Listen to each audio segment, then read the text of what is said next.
Quand l'hiver fait chuter les températures, il y a un magasin de la capitale qui se frotte les mains.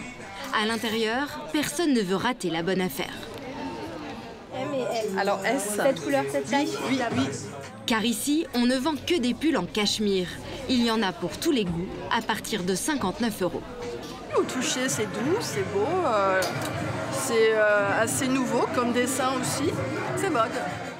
Parmi les nombreux clients, Raphaël. Il fait son shopping avec ses parents, venus de Montpellier pour quelques jours. C'est jaune, quoi. Devant tous ces modèles, Raphaël a du mal à choisir. Alors il fait son petit défilé. C'est un basique, ça, tu te trompes pas là. Il est parfait. C'est bien ta taille en plus, super. 3 pour le fils et le père de Raphaël, lui aussi, va se laisser tenter. C'est 60 € pour homme. Vous avez les deux pour 149, ouais. Les 2 pulls pour 149, donc voilà. On fait des affaires. Car le cachemire pour ce monsieur n'était jusqu'alors pas synonyme de petit prix. Alors pour du cachemire, c'est énorme aussi. Bon, je ne vais pas citer de marque, mais si vous allez dans une marque concurrente, vous n'en avez même pas un pour ce prix-là, quoi. Même pas la moitié, ça se trouve. Donc c'est parfait. Alors, toute la famille s'y met. Raphaël et ses parents repartent avec 7 pulls bon marché. Sauf que le montant de la note, lui, est un peu salé. 500 €. Jusque dans les années 80, le cachemire était une matière inaccessible, réservée aux clients des grands couturiers. Un modèle en cachemire, angora de fourrure, et ce modèle vaut 70 000 francs. Un simple pull coûtait l'équivalent de 1 500 € d'aujourd'hui, soit un mois du salaire moyen de l'époque. Mais depuis, ce marché a connu une vraie révolution. On trouve du cachemire à des prix imbattables. Il a quitté les magasins de luxe pour envahir les rayons des enseignes à bas prix. Même les supermarchés vous en proposent. Dans votre panier, après le fromage et les chips, un pull en 100% cachemire. 44,95 € en promo. Alors où et dans quelles conditions votre pull à 50 € a-t-il été fabriqué? Comment font les marques pour gagner de l'argent tout en cassant les prix?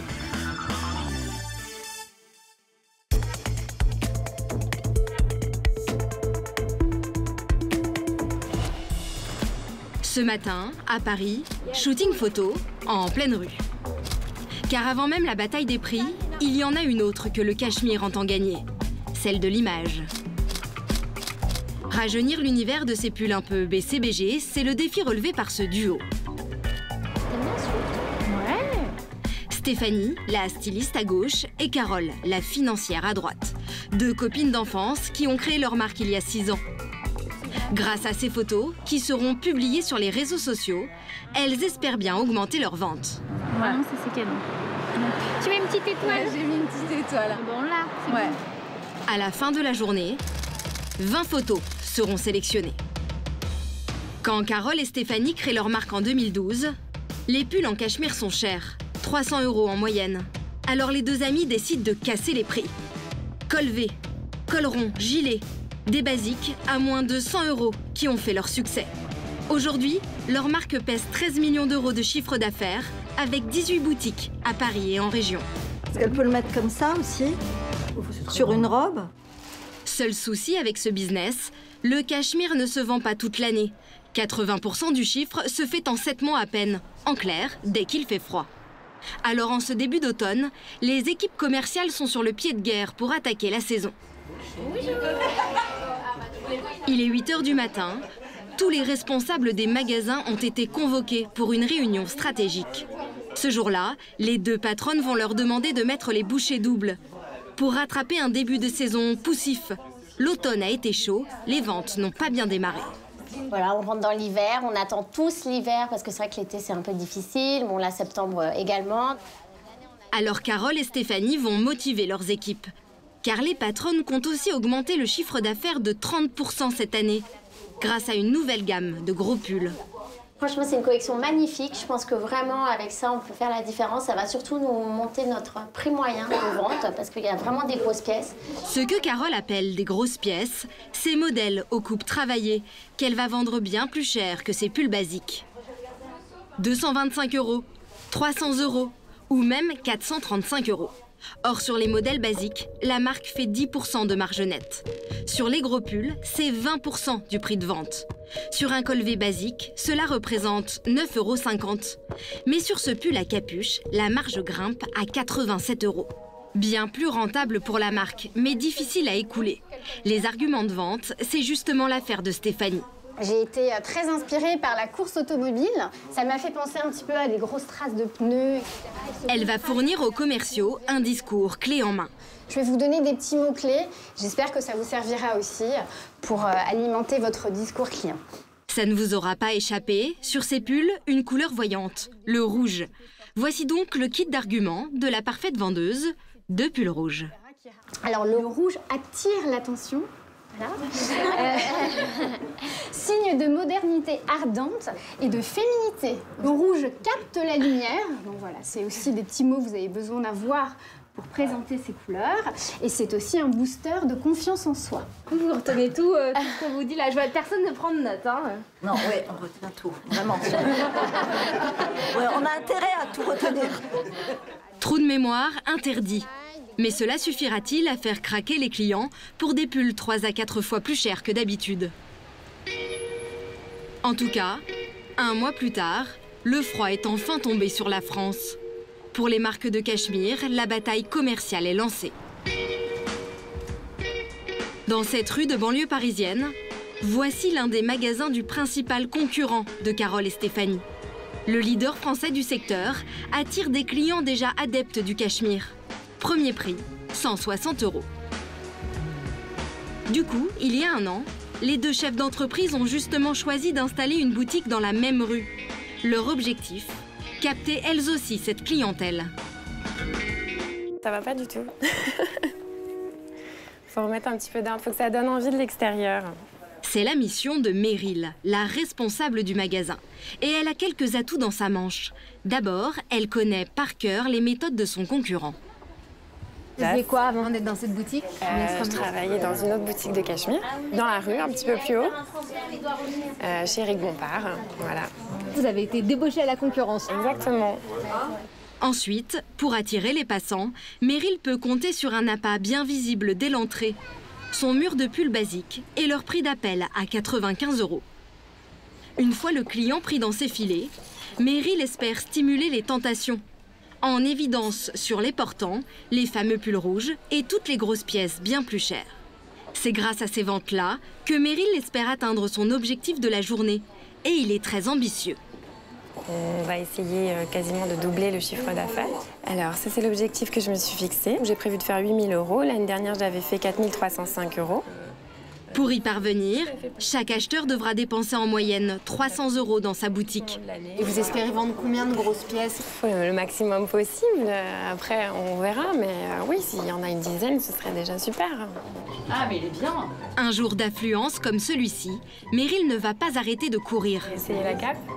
J'ai demandé à Andrea de nous en ramener. Surtout vers 16 h, au moment où les clients se pressent. On court tout le temps, les samedis? Là, c'est le petit moment de rush de la journée. La valeur de votre écharpe est de 55 €, s'il vous plaît. Meryl va même réussir à vendre l'un des fameux pulls rouges. Donc, la valeur de votre cachemire est de 435 €, s'il vous plaît, monsieur. Du coup, lorsque ces deux patronnes pointent le bout de leur nez, la jeune responsable est plutôt confiante. On se fait une petite débrief là? Oui. Rien n'échappe à Carole et Stéphanie, qui surveillent en temps réel le chiffre d'affaires de tous leurs magasins. Bon, on n'a pas fini la journée. Ouais, t'es troisième, c'est canon. Bon alors il y a un... Non, t'es quatrième, pardon. Il y a un gros écart un peu. On a 2 boutiques à 20 000. Waouh. Après, t'as Neuilly à 10 000. Franchement, tu fais un bon... Et toi, t'es à 9 186, mais bon, il reste encore 1 heure, tu vas finir à 10 000, je pense. Et le chiffre d'affaires global? On avoisine les 100 000 €. Sur la journée? Voilà, oui, sur la journée, exactement. Et alors, c'est quoi pour vous? C'est bien? Super. On est en hausse de 20% par rapport à l'année dernière. On en fait 6-7 par Pour que les équipes se surpassent, elles ont une carotte irrésistible, un système de primes alléchant. Nous avons Lille, on a fait une ouverture... 10% pour l'équipe. Du dépassement. Du dépassement. Voilà, Voilà. pas du chiffre d'affaires. Quel est le maximum que vous ayez touché jusqu'à maintenant? En prime, on a fait une très belle prime au mois de décembre de l'année dernière. Combien? Ouais, on avait fait une prime à quasiment 3 000 €. Plus les primes sont élevées, plus je suis contente parce que ça veut dire que tout le monde a gagné de l'argent. Les deux chefs d'entreprise sont soulagés. La saison débute enfin, elles peuvent espérer remplir leurs objectifs. Mais ce cachemire qui fait la fortune de Carole et Stéphanie, d'où vient-il? Les clients savent-ils vraiment quelle est cette matière? Vérification en pleine rue. Selon vous, le cachemire, c'est quoi? Ça vient de quel animal? Alors ça, vous allez me l'apprendre, j'en ai aucune idée. Tigre. Lion. C'est un cousin du mouton, non? Je sais pas. Une région, peut-être? Le nord. De où? Lazan, Lille, Dunkerque, là-bas, non? Non.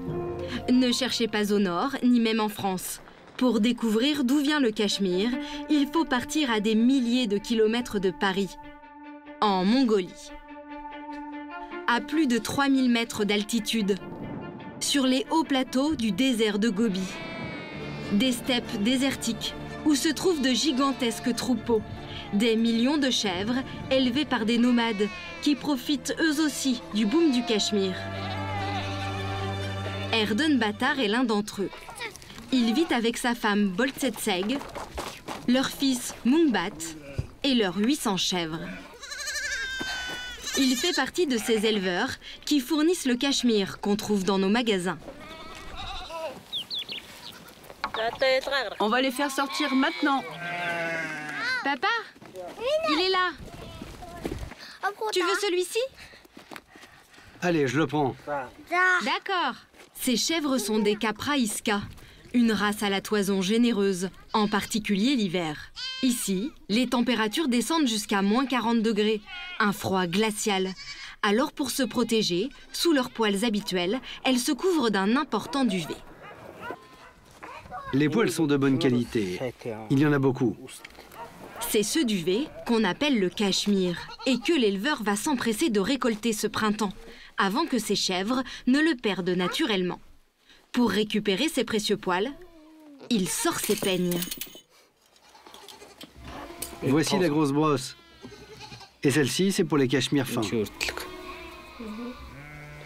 Pour la chèvre, c'est le début d'une séance d'épilation forcée. Utilise ta petite brosse. Elle est où, ma brosse? Ah, elle est là. Si l'éleveur maîtrise le geste, on ne peut pas en dire autant de son fils, qui arrache littéralement les poils. Aucun centimètre carré du corps de l'animal ne va échapper à l'éleveur. Tel un coiffeur, il dégage même l'arrière des oreilles pour qu'aucun duvet ne soit perdu. Au bout de 30 longues minutes et une petite coupe d'été, la chèvre retrouve sa liberté. La récolte touche à sa fin, le couple peigne ses derniers animaux. Tu as récupéré beaucoup de cachemire? Combien de grammes? À peu près 500 grammes. Le poil de cette chèvre servira à fabriquer un pull. Une matière que l'éleveur vend au kilo et dont le prix varie chaque année. Nous avons obtenu 450 kilos de cachemire cette année, la même quantité que les années précédentes. Mais comme le cachemire est plus cher, nous allons gagner plus d'argent. Cette année, on le vend 34 € le kilo. On consomme de plus en plus de produits en cachemire dans le monde, donc c'est de plus en plus rentable d'élever des chèvres. L'an passé, le couple a ainsi vendu pour 10 150 € de poils, soit l'équivalent de 2 ans et demi de salaire moyen en Mongolie. Alors, avec une demande aussi forte, combien peut-il espérer gagner cette année? Maintenant, il ne reste plus qu'à le vendre. Le point de vente est tout de même à 60 km d'ici. L'éleveur doit parcourir la steppe en moto, avec son fils derrière lui et un sac contenant 5 kg de cachemire, la production de sa journée. Avant d'arriver sur nos étals, cette matière va parcourir un incroyable chemin et au fil de son voyage, elle va prendre de plus en plus de valeur. Première étape, quand notre éleveur a rendez-vous avec un acheteur. Bonjour. Bonjour, comment vas-tu? Ça va bien? Tu as du cachemire? Il est à combien aujourd'hui? Aujourd'hui, je l'achète à 35 € le kilo. Ça te convient? Allez, ça marche. Bonne surprise pour l'éleveur, il ne pensait pas le vendre aussi cher. 35 € du kilo, c'est 1 € de plus que le prix moyen cette année. Sans même négocier, le marchand lui donne donc l'équivalent de 175 €. Tiens. C'est bon. Si tout est bon pour toi, au revoir. Bon retour. Je pensais le vendre à 34 € le kilo et je l'ai vendu à 35. C'est bien, c'est rentable. Cette saison, l'éleveur aura empoché plus de 15 200 €. C'est 50% de plus que l'année précédente pour la même quantité. Mais l'acheteur n'est pas perdant, loin de là. Ces derniers mois, j'ai acheté pour 67 700 € de cachemire. En tout, il a acheté près de 2 tonnes et en les revendant, il prend une commission. Un bon business qui lui aura rapporté 4 300 € en seulement 2 mois. C'est plus d'1 an de salaire moyen en Mongolie. En dehors des usines du pays, il y a des acheteurs chinois. Les Chinois viennent en Mongolie pour acheter du cachemire et souvent ils l'achètent à un prix plus élevé. Car si la Mongolie est le pays des éleveurs de chèvres cachemire, c'est son voisin la Chine qui est de loin le premier fabricant d'articles, avec 70% de la production mondiale. 20 millions de produits en cachemire sortent chaque année des usines chinoises et se retrouvent en partie dans nos magasins en France, des enseignes discount au plus chic. Et les Chinois sont même passés maîtres dans l'art de transformer des poils bruts de chèvre en l'une des matières textiles les plus chères au monde. Dans la ville chinoise de Fuyang, Tianhua est une entreprise qui fabrique des produits en cachemire pour la planète entière. Son patron, le voici. Monsieur Cheng. Tous les soirs, il joue sur son propre terrain de tennis. Allez, attrape cette balle. Au sein même de son usine. Le cachemire a fait la fortune de Monsieur Cheng. En Chine, le patron est ce qu'on appelle un entrepreneur rouge, un proche du Parti communiste. Grâce à ses relations et à son sens des affaires, il a fait prospérer son usine. Pas trop fatigant? Ça va?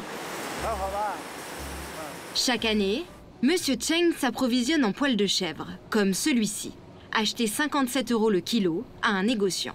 Au départ, voici le cachemire brut, encore grossier. Il va subir une incroyable transformation. Une fois qu'on les a lavés et séchés, les poils, on les met dans cette machine. Ouvrez la porte. Mettez ça dedans. Dans ces machines, les poils vont passer sur ces tapis hérissés de brosses pour enlever les impuretés et les poils de chèvre plus épais. Ainsi, la matière va perdre 50% de son poids. Pour une tonne de poils bruts, on obtient 500 kg de cachemire pur. Ce sont ces fins nuages que touchent les ouvrières. Une matière douce, duveteuse, légère comme de la plume. Plus les tris sont nombreux, plus le cachemire obtenu est de qualité. En moins d'1 heure, les poils bruts sont devenus ce duvet soyeux, qui vaut désormais une petite fortune. De la récolte sur le dos de la chèvre jusqu'à la fin du tri, son prix a été multiplié par 3. C'est de l'or mou. Cette matière, c'est 114 000 € par tonne. Et ça peut monter jusqu'à 165 000. En moyenne, 114 € le kilo. Ces dernières années, son prix n'a fait qu'augmenter. En 2016, 73 € le kilo. Cette année, 114, 56% de plus en seulement 3 ans. Une hausse de prix engendrée par la demande mondiale qui ne cesse de croître elle aussi. Alors comment font les marques pour casser les prix avec une matière première aussi chère? Pour le savoir, nous avons suivi Rose Pupier, une cliente de Monsieur Cheng. Cette chef d'entreprise vit à Paris. En 2007, elle a décidé elle aussi de profiter du succès du cachemire accessible en créant un site marchand sur Internet. Elle y vend 8000 articles par an. Des cols ronds, des cols roulés, des débardeurs, des articles pour bébés et même ce mini-short pour se réchauffer l'hiver. Mais surtout son best-seller, ce pull col V à 99 €.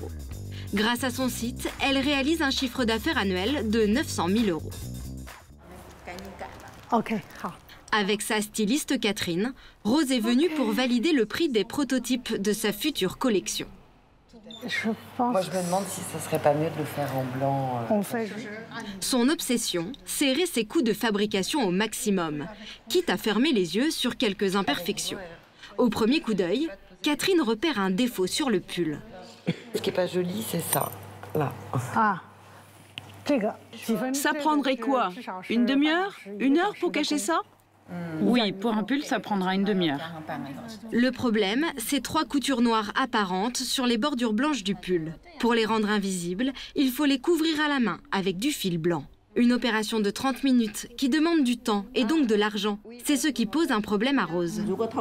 Et surtout, on va encore payer un peu cher. Combien ça va me coûter de cacher les coutures? 1 euro à peu près. À peu près 1 euro. Et si on ne le fait qu'à l'encodure? C'est pas 1 euro. Catherine propose un compromis que Rose accepte tout de suite. Donc du coup, si on ne fait que la couture du col en blanc... Je pense que je vais payer 50 centimes de plus par pull. Car le col, c'est la première chose que voit l'acheteur quand il déballe son pull. Vous voyez? Grâce à cette solution moins coûteuse, Rose parviendra à satisfaire ses clients sans trop faire grimper son prix. Deuxième méthode de Rose pour fabriquer moins cher, limiter le coût de la main-d'œuvre. Or, pour produire un pull en cachemire, il y a beaucoup d'opérations. Il faut d'abord teindre le poil de chèvre, le transformer en fil. Vient ensuite le tricotage. Puis les différents morceaux du pull sont assemblés par ces ouvrières. Et ce n'est pas terminé. Le produit est encore lavé, séché, repassé et enfin seulement emballé. Au total, 8 opérations qui nécessitent de la main-d'œuvre. Ici en Chine, les salaires sont modestes. Les ouvrières les moins qualifiées sont payées près de 4 fois moins que le SMIC français. Vous gagnez combien par mois? 300 euro à peu près. Travaille 8 heures par jour. Ces ouvrières plus qualifiées sont-elles payées à la pièce? On est en train de finir notre pull. Je vois. Chaque maille est enfilée sur une aiguille. Pour une trentaine d'exemplaires par jour, elles gagnent davantage que leurs collègues, près de 700 euros par mois. Ça représente à peu près 25% des frais totaux pour la fabrication d'un pull entier. Alors récapitulons. Pour son best-seller, ce pull col V de 200 grammes, Rose aura payé 24 euros pour la matière première, le cachemire. 8 euros de main-d'œuvre, auquel s'ajoute 1 euro pour l'emballage, 1 euro de transport et 4 de droits de douane. Son pull lui revient à 38 euros. Elle le revendra 99 euros sur son site internet. Sur un pull en cachemire, la matière première est donc le nerf de la guerre. C'est ce qui coûte le plus cher. Et ce jour-là, Rose a rendez-vous avec le fournisseur de poils de l'usine, Monsieur Wang. Elle va avoir une très mauvaise surprise. Bon, parlons de la matière première de l'année prochaine. Ça va augmenter de 20%. 20%? Rose manque de s'étrangler. Au moins 20% d'augmentation de prix. C'est un gros problème pour notre marché. Avec une telle augmentation, impossible de conserver son premier prix à moins de 100 euros. Mais Monsieur Wang ne veut pas céder. Il sait que la demande de cachemire est bien supérieure à l'offre. Il y a eu une baisse de la production cette année. Le climat n'a pas été bon. Il y a eu une grande sécheresse en Mongolie. Je pense que notre objectif commun est de ne pas dépasser les 10% d'augmentation. Pour le convaincre, elle va alors lui faire une proposition. Avancer de la trésorerie aux éleveurs pour réserver son cachemire. Quand est-ce que vous allez rendre visite aux éleveurs pour réserver la matière première? J'y vais juste avant notre nouvel an. Les éleveurs ont toujours besoin d'argent, même pour leur vie quotidienne. Donc, vous pourriez proposer aux éleveurs une aide financière? Oui, à ce moment-là, les éleveurs ont besoin de nourrir les chèvres 3 fois par jour. On peut proposer une aide à ceux qui ont des gros troupeaux. Et en échange, ils s'engageront à ne pas monter leur prix. Marché conclu. Monsieur Wang n'augmentera le prix de son cachemire que de 10% au lieu de 20%. Rose pourra ainsi maintenir ses premiers prix à moins de 100 euros en rognant un peu sur sa marge. Et cette frénésie de la demande mondiale n'impacte pas seulement les prix, mais aussi les conditions d'élevage des animaux. Car aujourd'hui, les Chinois ne se contentent pas d'être les premiers producteurs d'articles en cachemire. Ils sont aussi les premiers éleveurs de chèvres, bien loin devant leurs voisins mongols. Et vous allez voir que le traitement de ces animaux n'est pas aussi doux que le cachemire qu'ils produisent. Pour s'en rendre compte, nous avons pris rendez-vous avec un gros éleveur. Bonjour. Chez Monsieur Doux, tout est fait pour que les chèvres produisent toujours plus de cachemire. Voilà, c'est ma bergerie. Il y a plus de 1300 chèvres. Dans cet élevage intensif, on est bien loin des conditions de vie des steppes mongoles. Les animaux ne vivent pas en liberté. Parqués dans des enclos, ils mangent une nourriture industrielle. Du maïs, du soja et des protéines. Une alimentation enrichie qui n'a plus rien à voir avec de l'herbe naturelle. Bien sûr, elle serait mieux dans la nature. Mais avec notre alimentation, elles grossissent plus vite. Ici, les chèvres prennent 150 à 200 grammes par jour. Car plus la chèvre est grosse, plus elle a une surface de poil importante. Et pour produire toujours plus... Attendez, je vais vous montrer quelque chose. L'éleveur a aussi soigneusement sélectionné une race qui fournit davantage de poils. C'est une chèvre femelle. C'est une race hybride. On a croisé des chèvres locales avec des boucs sélectionnés pour la quantité de leurs poils. Comme ça, on obtient une chèvre produisant plus de cachemire, même si le poil est plus épais. Cette année, l'éleveur a produit plus de 200 tonnes de poils bruts. En visitant cet élevage, plusieurs animaux attirent notre attention. Ils présentent de larges blessures sur les flancs ou sur le dos. Pourquoi est-elle blessée? Elle avait une épaisse couche de cachemire. L'ouvrier l'a peignée trop fort et la peau est partie avec. Aussi fort? Oui. Ça doit faire mal? Oui. Ça dépend du savoir-faire de l'ouvrier. Une plaie encore vive alors que le peignage a eu lieu 6 mois plus tôt. En faisant notre enquête, nous avons récupéré des images de la récolte du cachemire dans plusieurs régions chinoises. Et l'une d'elles nous a interpellés. Dans cette vidéo, une cinquantaine d'ouvriers peignent les animaux à la chaîne pour accroître la productivité. Les chèvres sont attachées par les cornes, visiblement hébétées. Leurs cris ne laissent aucun doute sur le manque de doigté des ouvriers. La production massive de nos pulls n'a pas seulement des conséquences sur la condition animale, mais également sur l'environnement. Car la multiplication des troupeaux détruit les pâturages.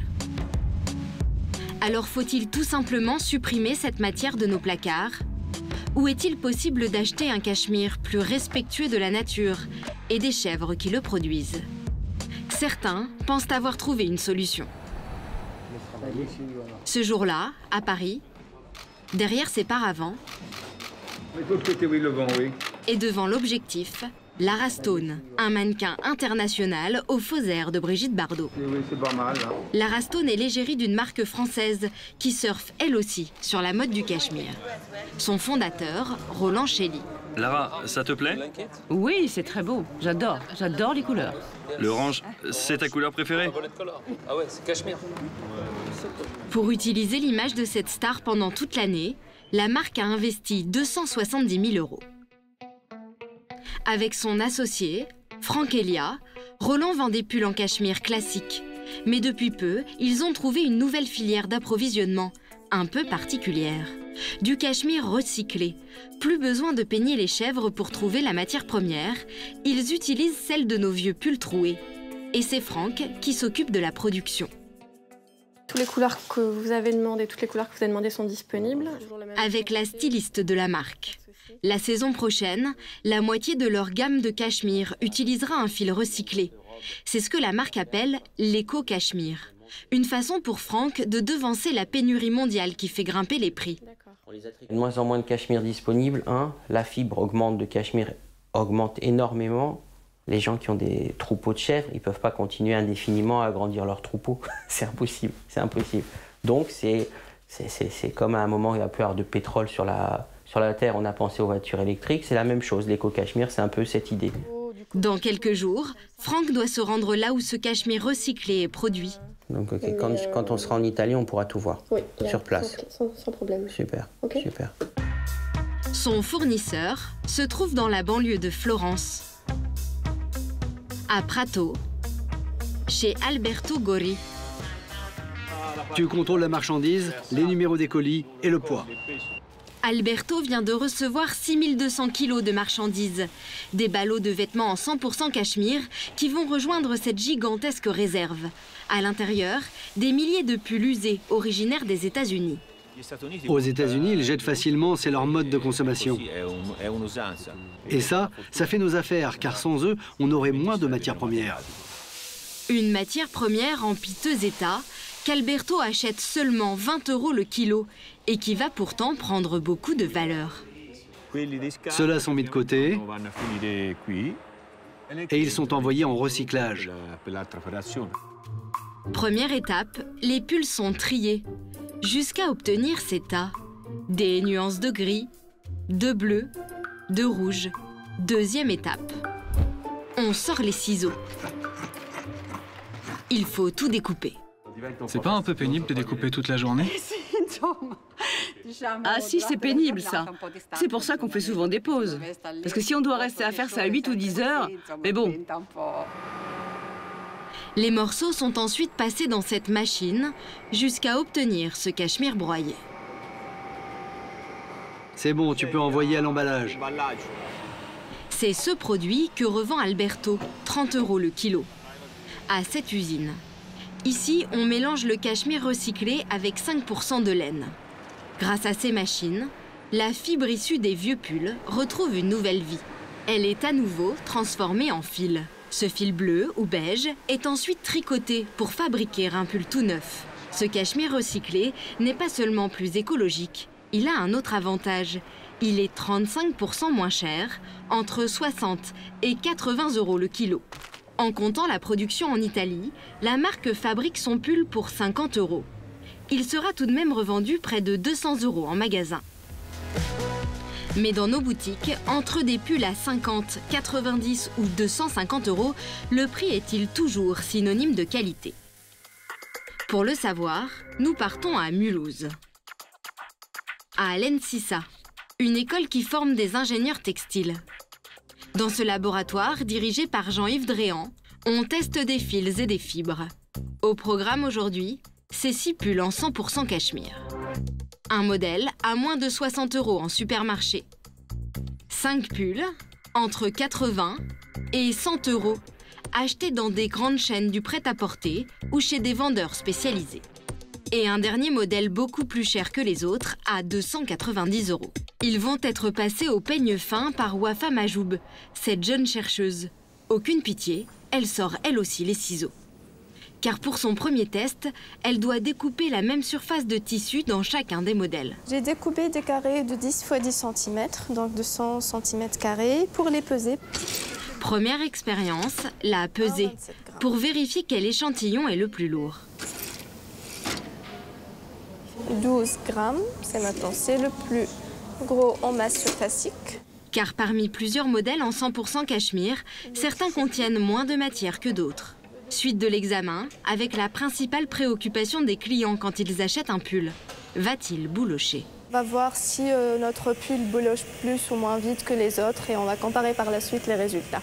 Car là encore, les fabricants peuvent faire des économies, avec un fil moins cher et de moins bonne qualité. Moins le fil est serré, plus les fibres sortent et plus ça bouloche. Alors c'est parti pour 15 minutes de frottement intensif. Donc, il a bien bouloché quand même, surtout au milieu. Reste une chose à vérifier, l'épaisseur des poils utilisés. Alors voici un fil au microscope. Et si on regarde une fibre? Et à l'intérieur, un poil de chèvre. Une véritable fibre de cachemire, c'est 4 fois plus fin qu'un cheveu humain. Et surprise, sur 3 des pulls testés, les fibres sont plus épaisses. Ce sont de simples poils de chèvre et non du duvet. Si on veut travailler correctement, il faut trier les poils.